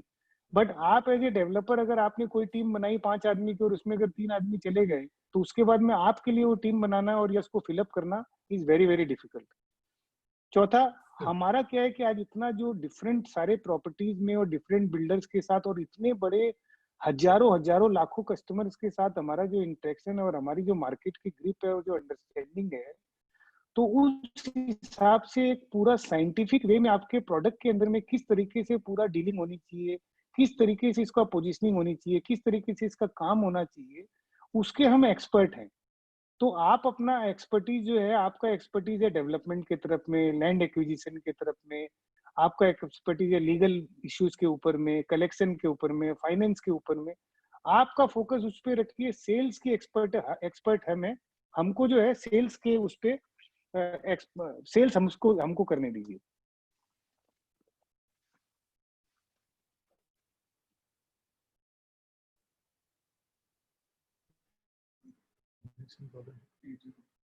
Yes. Great. I think that was very very useful information what you shared, पवन भाई। ये कॉन्सेप्ट मैंने पहले देखा है, जहाँ पे आपने प्रिफर्ड मैंडेट जो बताया। I think this is the first time I am listening, और आई डोंट सी और कोई जगह पे मैंने इस टाइप का अरेंजमेंट देखा है। वापिस चलते कि जैसे आपने कहा कि आपके तीनों ब्रदर अभी डेवलपमेंट में माइग्रेट हो गए, तो आपको अंदर से लालच नहीं हुई बिल्डर बनने की? Why you stayed back to brokerage business? Sir मैं तो अभी भी देखिए, मेरा करीब करीब 75% काम टाइम तो एनके रियल्टर्स में निकलता है और 25% टाइम मेरा सृजन में भी निकलता है। हाँ। क्योंकि सृजन के अंदर में जो भी कोई ब्रांडिंग है या मार्केटिंग है, बिकॉज मेरा उसमें काफी एक्सपीरियंस रहा है, True. तो आज भी सृजन की जो ओवरऑल ब्रांडिंग और मार्केटिंग का पूरा काम मैं देखता हूँ, और सेल्स में भी उनको थोड़ा पूरा मैं हेल्प करता हूँ। और प्लस साथ में मैं जो ओवरऑल फाइनेंसिंग, जो फाइनेंस का पूरा एक बजटिंग और ये सब के अंदर में भी थोड़ा टाइम देता हूँ। बट मेरे को जो किक, जो रियल एस्टेट ब्रोकिंग के अंदर में अलग अलग डील्स के ऊपर में, अलग अलग बिल्डर्स के साथ में, अलग अलग बायर्स के साथ में, डिफरेंट चैलेंजिंग आइडियाज के ऊपर में काम करने के लिए जिस तरीके का किक मेरे को मिलती है, मेरे को मालूम है ब्रोकिंग के अंदर में रुपया कम है, डेवलपमेंट में रुपया बहुत ज्यादा है। बट मेरे को जो इंजॉयमेंट और पैशन ब्रोकिंग के काम में इतने लोगों से मिल के और काम करके अलग अलग डील में जो मजा आता है, वो मेरे को डेवलपमेंट में आज भी नहीं आता है और फ्यूचर में भी नहीं आएगा। Very true, very true. No, you said it. I think this is very important, and because you are so passionate about real estate business, आप इस मकाम पे पहुंचे, आपके अंदर एक जुनून है समझो बिजनेस के लिए। पवन भाई, कोई भी इंसान सक्सेसफुल होता है ना, तो वो खाली बिजनेस के अंदर सक्सेसफुल नहीं होता है, उसमें दूसरे पैरामीटर होता है जो इंसान को सक्सेसफुल बनाता है। आप रियल एस्टेट प्रोफेशन के अलावा क्या करते हैं, मतलब आपके इंटरेस्ट क्या है? और देखिए, जहां तक मेरा पर्सनल इंटरेस्ट है, मैं खुद तो जो है रोज करीब 2.5 घंटा मैं अपने शरीर को जरूर टाइम देता हूँ, क्या बात है। मेरे माइंड को। क्योंकि मेरे को लगता है कि जो लोग ये एक्सक्यूज देते हैं कि मैं तो बहुत बिजी हूँ, मेरे को अपने साथ मेरे खुद के लिए समय नहीं मिला, मेरे हिसाब से वो कंप्लीट एक्सक्यूज है। हर आदमी का, कोई भी चाहे तो वो समय निकाल सकता है। तो मैं रेगुलर अपना करीब 1 घंटा मेरी वॉकिंग और थोड़ी बहुत उसके साथ रनिंग करता हूँ, 45 मिनट योगा करता हूँ और 45 मिनट मेडिटेशन करता हूँ। ये 2.5 घंटे का मेरा शेड्यूल सुबह में फिक्स है। और जिस दिन मैं हफ्ते में 1 या 2 दिन गोल्फ खेलता हूँ, उस दिन मैं ये मेरी रूटीन नहीं करता हूँ, उस दिन वो गोल्फ ही मेरे लिए मेडिटेशन है। तो मेरे दोस्तों के साथ में हम लोग के करीब 8-10-12 दोस्त हैं, तो गोल्फ खेलता हूँ। और इसके अलावा तो आप समझ लीजिए कि ठीक है, मेरी हॉबीज के अंदर में मेन ये हॉबीज है, थोड़ा बहुत मूवीज कभी कभी देख लेता हूँ और ट्रू फ्रेंड्स के साथ में सोशलाइजेशन करने में मजा आता है। क्या बात है, वेरी गुड। आपके फेवरेट बॉलीवुड के हीरो हीरोइन कौन है? एक हीरो और हीरोइन का नाम बताइए। Who is your favourite star? Because that define who you are. आप समझ लीजिए। नहीं, ये तो बहुत मुश्किल है। अगर आज के दिन में आप आज के प्रेजेंट सिनेरियो में बोलेंगे तो मेरे फेवरेट अक्षय कुमार हैं, वेरी गुड। और पुराने में आएंगे तो अमिताभ बच्चन है, जो मेरे ऑल टाइम फेवरेट है। अमिताभ बच्चन, और आज के टाइम में अक्षय कुमार है। करेक्ट। और हीरोइंस के अंदर में अगर आप बोलेंगे तो मेरा कोई ऐसा कोई Madhuri Dixit was my, like you can say, all time great in terms of yes yes. उनका जो भी कैरेक्टर जो था, माधुरी दीक्षित। और अभी टाइम में दीपिका पादुकोण। क्या मतलब सी मैंने जो बोला ना कि it all your you are defined by your choice. So आपकी चॉइस के हिसाब से हमको पता है कि now who is Pawan Agarwal. Pawan ji, अगर आप ब्रोकर नहीं होते तो आप क्या होते? सर ये तो कभी सोचा ही नहीं कि अगर अगर क्योंकि सच में मैं बताऊं आपको, मैंने तो इतने सब समझ लीजिए कि डिफरेंट इंडस्ट्रीज को देखा है, इंडस्ट्रीज के लोगों से मिले हैं। और मतलब ब्रोकिंग का बिजनेस अगर मैं नहीं करता तो आई थिंक मैं, अगर if you ask me today, because देखिए आज मैं इवॉल्व हो गया हूँ, आज मैं 49 ईयर ओल्ड हूँ। हो सकता है कि ये क्वेश्चन आप मेरे से 20 साल पहले करते तो कुछ अलग बोलता, बट आज अगर आप मेरे से पूछते कि मैं क्या करता या मैं आज क्या करता, अगर आज मैं ब्रोकिंग छोड़ता हूँ, तो मैं ओवरऑल रूरल इकोनॉमी के ऊपर में सोशल इंटरप्राइज का कुछ काम करता। Very good, excellent. So, now I have last two question for you. One is अभी आगे रियल एस्टेट में एनके रियल्टर्स को आप अगले 5 साल में कहाँ देखते हैं? What are your plans? Sir देखिए, ऐसा है कि रियल एस्टेट के अंदर में 2013 से लेके अभी ये 2020, जो कि अगर देखा जाए तो ये काफी बड़ा समय निकला है, जो कि काफी स्ट्रगलिंग फेज रहा है। Absolutely. और इस स्ट्रगलिंग फेज के अंदर में जितने भी जो काफी रेगुलेशन चेंजेस आए हैं, डिमोनेटाइजेशन आया, जीएसटी आया, इकोनॉमी का स्लो डाउन रहा, रेरा आया, फिर अब ये कोविड क्राइसिस है। तो सर अभी क्या है कि आज के दिन में सबसे ज्यादा जरूरी है कि हम लोग जो अपना बिजनेस अभी चला रहे हैं या जो कर रहे हैं, उसको हम कम से कम लोगों को हटाते हुए ज्यादा से ज्यादा लोगों को उनका घर चला सके और पूरा काम आगे ठीक से बढ़ा सके। तो अभी हमने देखिए, और 5 साल हमको हमेशा बहुत लंबी टाइम लगती है। मैं हमेशा नेक्स्ट 2-3 साल से ऊपर का सोच नहीं पाता हूँ। सही बात है। ये एक समझ लीजिए कि माइनस पॉइंट बोल लीजिए या कुछ भी ये बोल प्लस लीजिए। पॉइंट है सर। तो अभी हमारा अभी, वो पहले है ना, पहले आदमी 10 साल का प्लान करता था, वो टेस्ट मैच वाली बात थी। उसके बाद में वनडे आई, फिर 5 साल पे आए, फिर अभी 2020 चल रहा है। आज का जनरेशन को आप बोलेंगे तो वो एक और 10 दिन का प्लान करते हैं। आप 2 साल भी देख सकते हैं तो बहुत बड़ी बात है। Please go ahead. तो अभी सर हमारा जो भी इस साल के अंदर में मेन फोकस है कि जो भी हमारा एग्जिस्टिंग बिजनेस है उसके अंदर में हम उसको और प्रॉफिटेबल किस तरीके से इस क्राइसिस में बना सकते हैं। ब्रेक इवन तो हम लोग बनाएंगे ही बनाएंगे, लेकिन ब्रेक इवन के बाद में भी हम उसमें ज्यादा से ज्यादा कितना प्रॉफिट कर सकते हैं, उसी पे हम लोग की काफी वर्किंग चल रही है। हैदराबाद ऑफिस जो है उसको स्टेबलाइज करना है, उसको और आगे बढ़ाना है। और 2 साल के अंदर अंदर में हम लोग एक टेरिटरी और इधर बेंगलोर और पुणे अपना ऑफिस खोलने का प्लान किया हुआ है हमारा। वेरी गुड, अभी नेक्स्ट 2 से 3 साल का यही ग्रोथ प्लान है हमारा। एक्सीलेंट। पवन भाई, थैंक यू फॉर शेयरिंग। आपने बहुत लाइक पहलू के ऊपर आपका जो थॉट शेयर किया, इनसाइट बहुत जबरदस्ती। आई एम श्योर जितने भी लोग हमको ऑनलाइन देख रहे हैं, they must have got lot of value out of it. आपको फाइनल क्वेश्चन है जो जनरली बहुत कम लोग उसका एकदम स्ट्रेट फॉरवर्ड आंसर दे पाते हैं, but I am sure you are going to give that. What is the purpose of your life? लोग जब पर्पस पूछता हूँ तो लोग गोल बता देते हैं कि मुझे मर्सिडीज लेना है, ये लेना है, but purpose is something which goes with us when we go from this life, So again, though I know, but again I am asking you that question. Sir देखिए, जो मेरा, देखिए शुरू से कभी भी ये मैं नहीं बोलूंगा कि जिस दिन मैंने बिजनेस चालू किया था उस दिन से मेरा पर्पस ऑफ लाइफ है।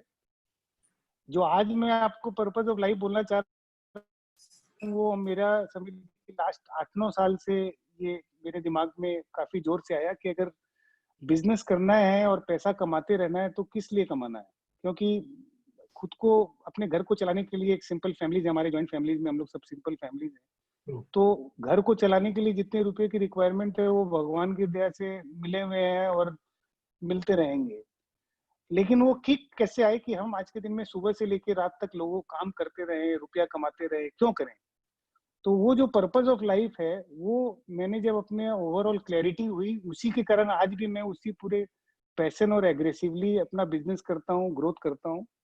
तो मेरे हिसाब से आपका एक इक्वल बैलेंस होना चाहिए कि जहां आप खुद के लिए, सोसाइटी के लिए और कंट्री के लिए कि इक्वल वे में आप कैसे काम कर सकते हैं, कि आपका खुद का एक डीप थॉट होना चाहिए कि हमको केवल अपने लिए काम नहीं करना है, मेरे को अपने लिए जरूर काम करना है, अपने परिवार के लिए जरूर काम करना है, अपनी सोसाइटी के लिए जरूर काम करना है, अपनी कंट्री के लिए जरूर काम करना है, अपने अनप्रिविलेज लोगों के लिए जरूर काम करना है और सबके लिए इक्वल प्रोपोर्शन में काम करना है। अगर मेरी फैमिली अगर मेरे 25% बिजनेस की हकदार है, तो 25% सोसाइटी भी होनी चाहिए, 25% कंट्री भी होनी चाहिए, 25% हमारे अंडर प्रिविलेज लोग भी होने चाहिए। That should be the contribution which I feel is my purpose of life, and try to help as many needy people as I can. I don't know the numbers, but जो भी needy आदमी है उसमें कितने लोगों को, जो भी मेरी शक्ति है, मेरी क्षमता है, उससे मैं कितने लोगों को ज्यादा से ज्यादा हेल्प कर सकूं। और जो तीसरा मैं हमेशा बोलता हूँ कि मैं ये चाहता हूँ कि जिस दिन भी मैं गुजरूं और भगवान के पास जाऊं, उस दिन शमशान भी छोटा पड़ जाए, कि लोग इतने, जो लोगों को लगे कि एक समझ लीजिए कि अगर मैं सबके लिए कुछ अच्छा कर सकता हूँ तो लोगों को मेरे जाने की एक तकलीफ हो, वो मैं चाहता हूँ। सॉरी, बीच में थोड़ा वीडियो गया था। थैंक यू मोहन भाई, I think that was very very crisp and very clear, your thoughts are absolutely clear. I think we are done with the interactive question session. We have got 3 questions with me. So I would like to first ask you, Mr. Manish Sharma is asking you, when will real estate job market bounce back? Real estate job market will bounce back, I feel sir कि bye next this quarter will be struggling, the July, August, September, because still the COVID crisis there is there, even a lot of negativity in people's mind in terms of roaming around or moving out, and some places are opening, some places are again closing. So this like जिसको हम लोग बोलते हैं लुका छिपी जो है वो चल रही है, और ये लुका छिपी अभी भी हमको लगता है कि ये जुलाई अगस्त सितंबर की रहेगी। तो real estate job market I think most probably will be stabilised by January before, but तब तक जो ओवरऑल है कोई बहुत बड़ा जॉब कट नहीं है, बट जॉब स्टेबलाइजेशन और इन terms of again job growth will start from January, not before that. Thank you. Mr. S.B. Saluja from Mrs. Aadhar Realtors, New Delhi, Joint Secretary of Certified Realtor Association. He is asking the question, you being now a very large firm must get mandates easily. But do you face a problem of mandate rejection by any builder? एक बार फिर question पूछेंगे, बीच में थोड़ा सा line उन्होंने पूछा कि आपकी इतनी लार्ज फर्म है तो आपको मैंडेट बहुत इजी मिलता होगा, बट आपको कभी ऐसा हुआ है कि किधर से कोई डेवलपर से आपको मैंडेट रिजेक्शन आया हो, आपने कोशिश की और बिल्डर ने मना किया हो? सर देखिए, एक तो क्या है कि ये बहुत इजी कुछ भी नहीं होता लाइफ के अंदर में, सब कुछ जो है वो पूरा फाइट करके करना पड़ता है। और जहां पर भी अगर हम लोगों को बिजनेस में कंप्लेसेंसी हो जाएगी, वहां पर वो बिजनेस हम लोग लूज करेंगे। और सक्सेस हमेशा नहीं मिलती है, फेल्योर्स भी मिलते हैं, क्योंकि आप जब भी किसी बिजनेस के लिए पिच करते हैं तो आप पूरी चेष्टा करते हैं उस बिजनेस को अपने पास लाने की, बट कभी कभी हम लोग को फेल्योर्स का भी सामना करना पड़ता है। हाँ, हो सकता है हमारे फेल्योर्स की परसेंटेज जो है वो सक्सेस काफी हाई है, फेल्योर्स कम है, बट फेल्योर्स का 100% हम लोग को भी सामना करना पड़ता है। और बिजनेस लेने के लिए हम लोग को उतना ही एग्रेसिव होना पड़ता है, कोई भी घर बैठ के हमको बिजनेस नहीं देता है। हमारे मित्र है भद्रेश मेहता चेन्नई से, ही इज आस्किंग कि when will be the good time to scale up business? Not this financial year. This financial year is mainly about survival and mainly about कि आप किस तरीके से कुछ अपने लोगों को, सब लोगों को एकजुट रख पाए, उनको उनका घर चला पाए। और उनको अभी मेन हमारी फोकस ये होना चाहिए कि हम लोग अपनी टीम मेंबर्स को किस तरीके से उनको सरवाइव करा सकते हैं, उनका घर और अपना घर चला सकते हैं। और उसके बाद कुछ प्रॉफिट्स के ऊपर में फोकस होना चाहिए, बट ग्रोथ का जो टाइम हो next financial year. Very true. Raju Achpalia from Area Group, Mumbai, he is asking, Pawanji, please guide how one should approach a client or company or MNC for a lease of commercial property.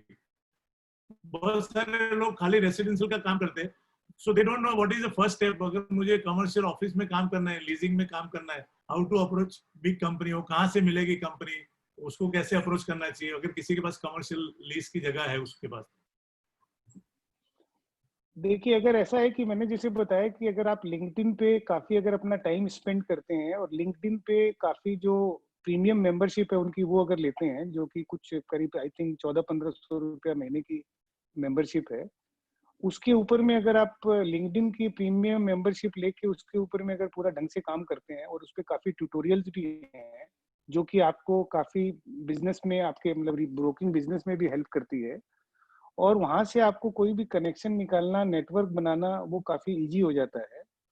और इसके अलावा आज के दिन में आपके पास कोई भी सेक्टर के अंदर में डिफरेंट कंपनीज कौन सी सिटीज में है, उसके डेटा को निकालना is not a very big rocket science. आज के दिन में कॉमन प्लेटफॉर्म्स पे, गूगल पे, ये सब चीजें आपको नाम उम काफी इजीली मिल जाएंगे। और उसके अंदर में आपको उन कंपनियों को प्रॉपर, अगर आप समझ लीजिए कि एक एक करके अप्रोच करते हैं, उनसे टेलीफोनिक कॉल्स करते हैं और अपना कोई कंपनी का कोई भी प्रॉपर बीडी प्रेजेंटेशन बनाते हैं जहां पर आप उसको प्रेजेंट कर सकते हैं उस मैटर को। चाहे आज के दिन में अगर विजिट्स नहीं है तो आप वीडियो पे भी प्रेजेंट कर सकते हैं। तो पहले आपको उसको ये कन्विंस करना पड़ेगा कि वो काम आपको क्यों दे, वो अपनी रिक्वायरमेंट आपको क्यों शेयर करे, आप में ऐसा क्या है, आप में क्या स्ट्रेंथ है, आप में क्या अच्छा है कि वो मैं आपके साथ में वो बिजनेस करूं। उसके लिए आपको कोल्ड कॉलिंग भी करनी पड़ेगी, वीडियो बिजनेस डेवलपमेंट भी करने पड़ेंगे और उस क्लाइंट को प्रेजेंटेशन भी देना पड़ेगा। तब अगर आप ये करेंगे तो मेरे को लगता है कि अगर आप 10 जगह करेंगे तो 2-3 जगह जरूर सक्सेसफुल होंगे।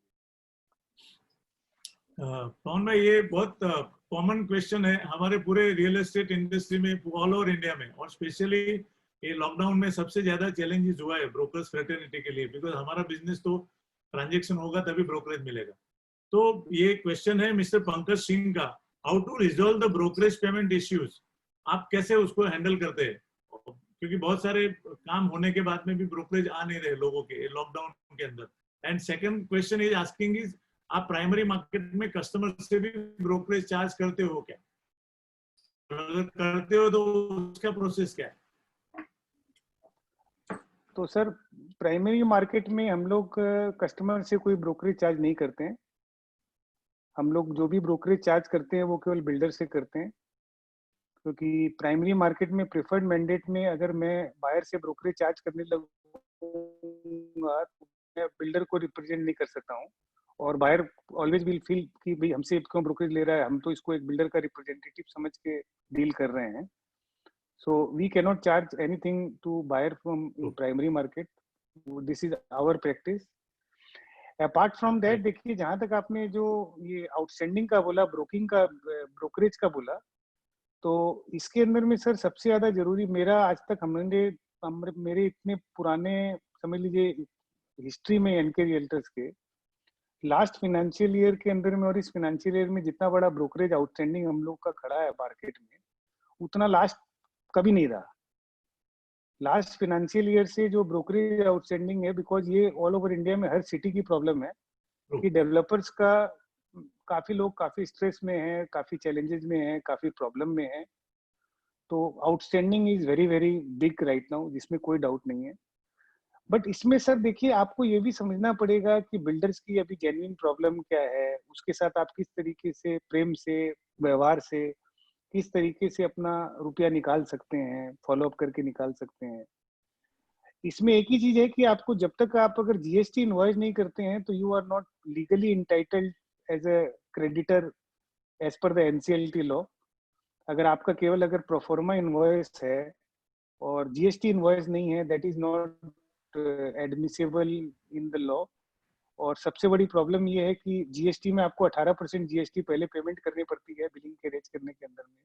वो एक प्रॉब्लम है जो मैं विनोद भाई को रिक्वेस्ट करूंगा कि इवन अगर जीएसटी इनवॉइस के अंदर में अगर हम लोग बिलिंग के टाइम में अगर पैसा नहीं लगे, कलेक्शन के टाइम में पैसा लगे, that can be a very very big relief to the real estate broking fraternity. तो पेमेंट्स के लिए आपको जीएसटी इनवॉइस अल्टीमेटली वैसे बहुत ज्यादा जरूरी है फॉर योर लीगल वो क्लैरिटी के लिए। और कोई भी बिजनेस अगर आप करते हैं तो उसके अंदर में एक प्रॉपर कंफर्मेटरी नोट जरूर आपको किसी भी डील का बिल्डर के साथ या बायर सेलर के साथ बना लेना चाहिए कि ये हमारी डील का, जिसको हम लोग कंफर्मेटरी नोट बोलते हैं, एक्सचेंज करते हैं, जिससे इन फ्यूचर में अगर आप कभी भी आपको एनसीएलटी मूव करना पड़े तो आपका ओवरऑल आपने ये ट्रांजेक्शन उनके लिए किया है और उसमें ये एग्रीड आपकी ब्रोकरेज है और ये आपके बिलिंग हुई है, उसका आपको सपोर्ट मिलेगा। That what I will say as far as the perfect.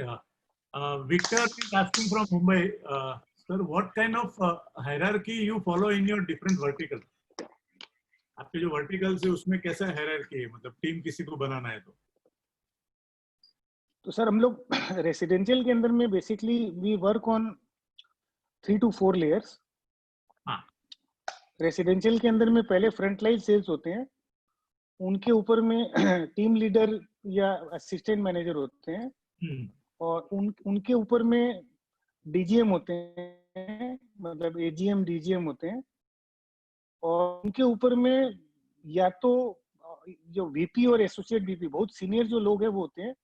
जो हमारे वीपी और एवीपी हैं वो more less they handle A team of around 35-40 people. Total उनके अंडर में 35 से 40 आदमी काम करते हैं। तो एवीपी वीपी, उनके नीचे जीएम या डीजीएम, फिर team leader and front line sales. Great. Sanjeev Modi from Thane is asking, how do you see market of logistic in coming 2 years as compared to residential demand starting from January to 2021? Sir मेरे हिसाब से अभी 2 sunshine sector है, वो है residential and logistic both. Because logistic sector के पहले मैं बोल देता हूँ, फिर रेसिडेंशियल सेक्टर के बारे में बोल दूंगा। लॉजिस्टिक सेक्टर के अंदर में अभी भी हम लोग ड्यूरिंग द लॉकडाउन भी हमने देखा है कि हमारी भी जितनी भी ओवरऑल रिक्वायरमेंट्स थी, कोई भी ड्रॉप नहीं हुई है, कोई भी डिले नहीं हुई है। इवन नए डेवलपर्स लोग या नए क्लाइंट्स भी रिक्वायरमेंट दे रहे हैं। बिकॉज क्योंकि ये जो कोविड के कारण क्या है कि लोगों को ये समझ में आया है कि आप ऑनलाइन भी अपनी लाइफ को इजीली जी सकते हैं, काम कर सकते हैं, काफी चीजों को ऑर्डर दे सकते हैं। तो इंडिया का जो ऑफलाइन रिटेल मार्केट है, मतलब ऑनलाइन आज के दिन में 2% है और 90% आपको ऑफलाइन है। और जो भी डेवलप्ड कंट्रीज है, अमेरिका, यूरोप और उन सब के अंदर में जो ऑनलाइन मार्केट है वो 10 से लेके 20% वेरी करता है डिपेंडिंग ऑन डिफरेंट कंट्री। तो इंडिया में हम लोग का एक प्रेडिक्शन है कि ये 2% जो अभी आज के दिन में 7-8% तक जरूर जाएगा आने वाले टाइम में। तो अगर हम 2% का 7-8% की बात करते हैं तो it makes 3 time 4 time jump in terms of logistic and warehousing space requirement. तो overall logistic and warehousing हम लोग को नेक्स्ट 5 साल के लिए मेरे को पर्सनली बहुत ही ज्यादा स्ट्रॉन्ग लगता है, बहुत ही अच्छा लगता है काम करने के लिए।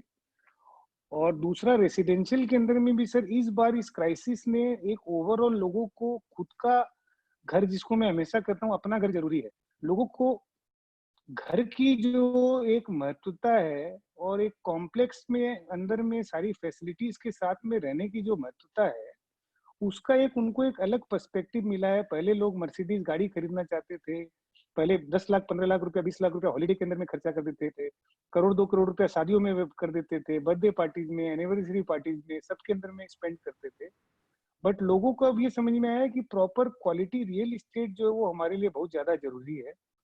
अच्छा, होम लोन रेट्स आज के दिन में सबसे लोवेस्ट है, आज के दिन में 7% की रेट है, विच इज आई थिंक आज पूरे 10 साल में इस तरह की होम लोन रेट्स नहीं है। इनकम टैक्स बेनिफिट्स हैं और लोगों को ये भी समझ में आ रहा है कि अब अगर हमको हफ्ते के अंदर में 3 दिन हो सकता है हमको ऑफिस आने की दरकार ही नहीं पड़े, हम अपने घर में से ही वहीं उसी एरिया में बैठ के भी अपना काम कर सकते हैं।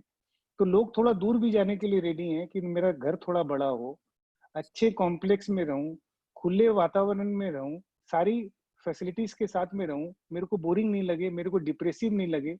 आज भी अगर आप देखेंगे कि why people are dying because of suicide, maximum लोग डिप्रेशन के कारण मर रहे हैं। Sushant Singh Rajput is also one of the example. But अगर आप कॉम्प्लेक्स में रहते हैं तो आप शेयर कर पाते हैं, 10-20 लोगों से 25 लोगों से मिल पाते हैं, ग्रुप बनते हैं, chances are always very less, quality of life is also very important.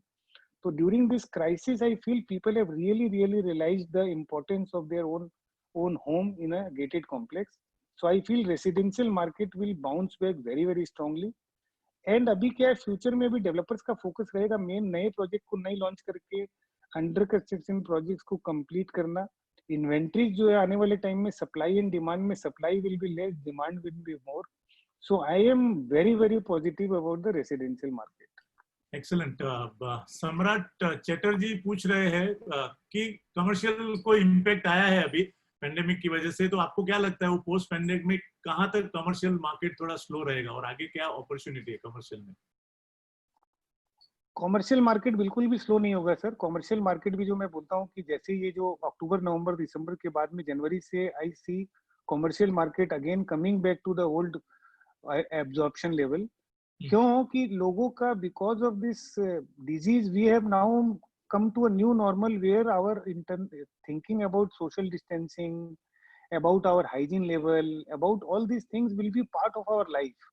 This has happened in Japan and Korea and Taiwan, in all these places after the 2002 SARS. Now if you see Japan and all these places have adapted in such a beautiful way, इसलिए उनके Covid का crisis भी अगर आप देखेंगे तो वो limited रहा है, लिमिटेड इम्पैक्ट रहा है। तो हम लोगों के यहाँ पर भी जो है इसके अंदर में सबसे ज्यादा क्या होगा कि जितनी जो पहले ऑफिस के अंदर में अगर समझ लीजिए 70 स्क्वायर फीट पे एक आदमी बैठता था, वो आने वाले टाइम में 125 से 150 स्क्वायर फीट की रिक्वायरमेंट होगी ऑफिस स्पेस की बैठने के लिए। सो ऑफिस स्पेस की रिक्वायरमेंट हमको कहीं पर भी नहीं लगता है कम होगी, वो कम जितनी है उतनी रहेगी, टाइम पे ज्यादा हो सकती है। So final two question. One is again from Vajubhai Makhwana from Mumbai. He is asking, what is your prediction about property rates in next 6 to 12 months? About the pricing, he is asking. Pricing में we don't see stable. See pricing में my own prediction है कि जो भी prices काफी highly priced जो luxury projects हैं, luxury products हैं, वेरी लग्जरी प्रीमियम होम्स हैं और या लग्जरी जो या बोल सकते हैं लैंड पार्सल्स हैं, उनमें we can see still a correction of 5 to 10% in very luxury products. Apart from that I don't see any correction and I don't see any price upswing also in next 6 months। Final question Pawan भाई, it was really wonderful, बहुत मजा आया आपसे बात करके। बहुत सारी मुझे भी बहुत सारी चीजें नई सीखने को मिली है। You know there are lot of new youngster now choosing real estate brokerage business as a career. मतलब हम लोग जबरदस्ती आ गए, कोई एक्सीडेंटली आ गया, सो उनके लिए आपका क्या मैसेज है जो अभी फ्रेशर है, जब जस्ट एंटर हुए रियल एस्टेट इंडस्ट्री के अंदर, उनको आप क्या एडवाइस देंगे? सर उनको तो हम ये एडवाइस देंगे कि उन लोग जिस टाइम में भी एंट्री किए हैं वो बहुत ही गोल्डन टाइम है, क्योंकि जब हम लोग एंट्री किए थे ना तो कोई रेरा था, ना कोई रेगुलेशन था, सब कुछ हम लोगों को, और ना कोई प्रॉपर कम्युनिकेशन प्लेटफॉर्म्स थे, या आपको खुद की नॉलेज शेयरिंग बढ़ाने के लिए या पढ़ाई करने के लिए कोई भी ऑनलाइन प्लेटफॉर्म्स नहीं थे। आज के दिन में तो आपके पास इतने ऑनलाइन प्लेटफॉर्म्स है जहाँ पर आप अलग अलग चीजों के बारे में आराम से चीजों को सीख सकते हैं, कोर्सेज कर सकते हैं। और रियल एस्टेट आज भी जो मैंने बताया कि किसी भी कंट्री की जीडीपी के अंदर में, और इंडिया के डेवलपिंग कंट्री नेक्स्ट 50 साल तक अभी इंडिया का ही है, और रियल एस्टेट की रिक्वायरमेंट लगी रहेगी, बनती रहेगी, लोगों को हर चीजों की जो है वो चलती रहेगी। तो अपने जो मैं हमेशा बोलता हूँ कि अपने पैशन को बनाए रखिए, कभी भी अपनी वैल्यूज पे कोई कॉम्प्रोमाइज मत करिए, अपना पैसा और कस्टमर का पैसा सेम समझते हुए काम करते रहिए, और इनोवेशन के ऊपर में ध्यान देते रहिए, टेक्नोलॉजी के ऊपर में ध्यान देते रहिए, डेटा एनालिटिक्स पे काम करते रहिए। और ये सब चीज अगर करेंगे तो रियल एस्टेट में आपको सक्सेसफुली मिलेगी, सक्सेस ही मिलेगा और कुछ नहीं है। और अपने पुराने कस्टमर्स के साथ जो जो आपके कस्टमर्स बनते जाते हैं, उनके साथ में हमेशा अपना अच्छा से अच्छा व्यवहार रखिए और उनसे रेगुलर टच में रहिए। बहुत अच्छे. Thank you, Pawan bhai, for your time and your insight about real estate brokerage business. आपने आपकी पूरी लाइफ स्टोरी हमारे साथ दिल खोल के शेयर की, and I am sure जितने भी लोग आज ऑनलाइन थे वो सब ने कुछ ना कुछ आपकी बातों से बटोरा होगा और अपनी पर्सनल लाइफ में और प्रोफेशनल लाइफ में अगर उसको इम्प्लीमेंट करेंगे तो 100% उसको सक्सेस मिलेगी. And I want to repeat your 5 core values for everybody again, which is very very important. अगर आप ये 5 चीजों के ऊपर फोकस करके बिजनेस करेंगे तो आई am sure there is nothing which can stop you to become successful. Those are customer first, integrity, teamwork, innovation and social responsibility. Once again, on behalf of everybody, thank you very much, Pawan bhai, for coming to Broker Ki Pathshala. We would like to present you a small certificate of appreciation on behalf of all the brokers fraternity and Square Feet Foundation, which reads like this: certificate of appreciation to express our gratitude to Mr. Pawan Agarwal for his gracious presence and significant contribution in making Broker Ki Pathshala a great success. We are pleased to sponsor 100 meals under Annapurna project by Rotary Club of Mumbai, Daisar, which will provide food for the underprivileged. So your presence because of your presence, we will be contributing this on your behalf, Pawan bhai. Thank you very much once again, and please stay back as we are going to announce the next speaker for the 4th session of. Yes, sir. You would like to say something? Yes, Pawan bhai. इसमें मैं एक ही चीज बोलना चाहूंगा. आपका ये जो rotary मील का प्रोग्राम है जिसमें आपने मेरे को 100 लोगों का सर्टिफिकेट दिया है हाँ सर, मील के लिए, उसमें मेरे तरफ से 1000 लोगों का मील और उसको ऐड कर दीजिएगा. Thank you very much, sir. Thank you very much. I will share the contact details and bank account. Yeah. So nice of you, Pawan bhai. As you are always like, this is what Pawan Agarwal is. Please stay back. We would like to announce the name of the next speaker for 4th session of Broker Ki Pathshala. We are now going to West from Gujarat. One of the young and dynamic entrepreneurs, next generation, second generation. So you must have seen we are in this first season, we are taking all second generation, 2 generation brokerage company. Mr. Pramit Parikh from, is the director, Parikh Real Estate Management Private Limited. A young entrepreneur who chose to become a realtor, and I'm sure he is going to unveil some new mantras for success for all of us.